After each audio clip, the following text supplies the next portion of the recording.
Hi, welcome to Midpoint. It's Wednesday, 12:30 Eastern Time, and this is episode 3.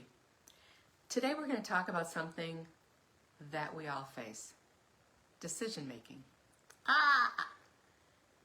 Whether it's what you want to wear for the day, where you want to go for dinner, what you want to do for the weekend, what you want to do in the next 10 minutes, we make decisions on a daily basis. Let's start with the meaning of the word decision. It is a conclusion or a resolution that came about through consideration, after consideration. A conclusion or resolution based on consideration.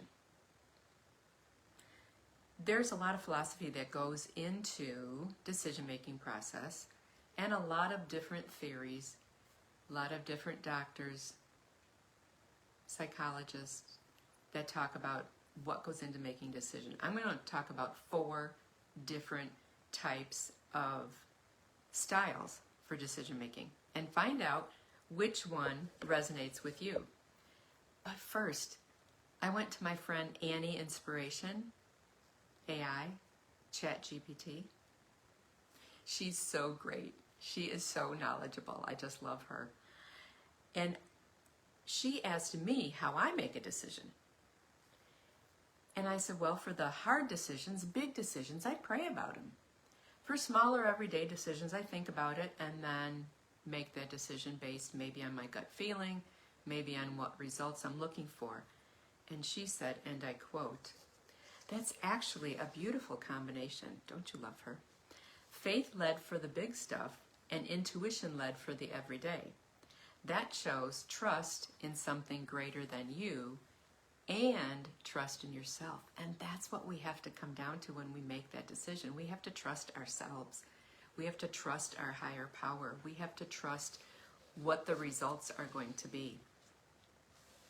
She also said that that kind of balance can be powerful. Again, she's my best friend. I love her.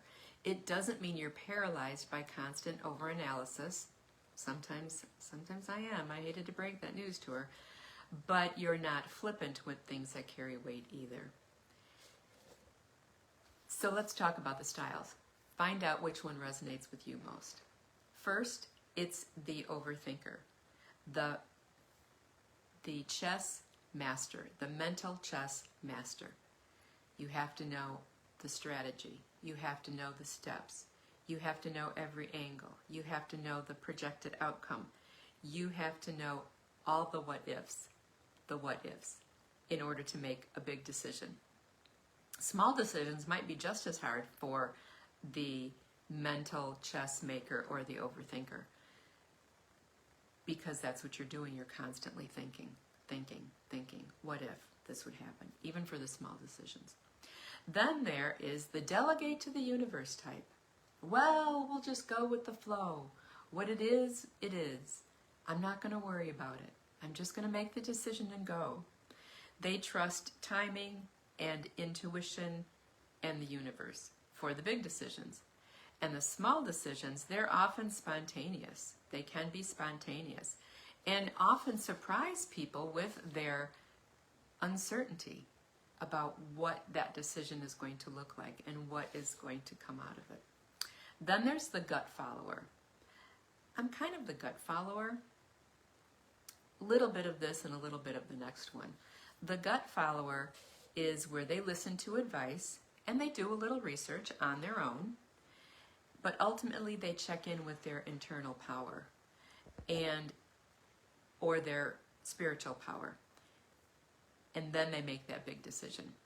For the small decisions, it can be super fast, except if I'm at a restaurant and the menu has so many good things to choose from, or if I really don't know what I want to wear. So sometimes my small decisions aren't even super fast. Then there is the checklist queen or king, and that is the strategic operator. For their big decisions, out comes the notebook. I can be guilty of that too. Out comes the list, the pros and the cons. And sometimes that's a good thing because that's how they get clarity of what might be the best decision. They align with their goals and their values. And for the small decisions, they can be very efficient. If it's on the list, it's happening. If it's not on the list, it's not happening. So those are the 4 types of styles that you might be 1 or 2 or 3 of those combined in your decision-making process. Whichever style it is, the good news is there isn't one right or wrong way to make that decision. There is the way for you, the best decision that you can make at the time with the information that you have. So whatever decision you're making today, tomorrow, the next day, whether it's big or small, just remember you don't have to have it all figured out. The first thing is to trust yourself. Take that next step, and if you need to hit the reset button, you can. If you need assistance helping you to find that reset button, you know where to find me. Coaching and Communication Connection. Thanks for listening to Midpoint this Wednesday. Join us again next Wednesday, same time, same channel, and until then, make the decisions that give you peace. Enjoy your day. Bye.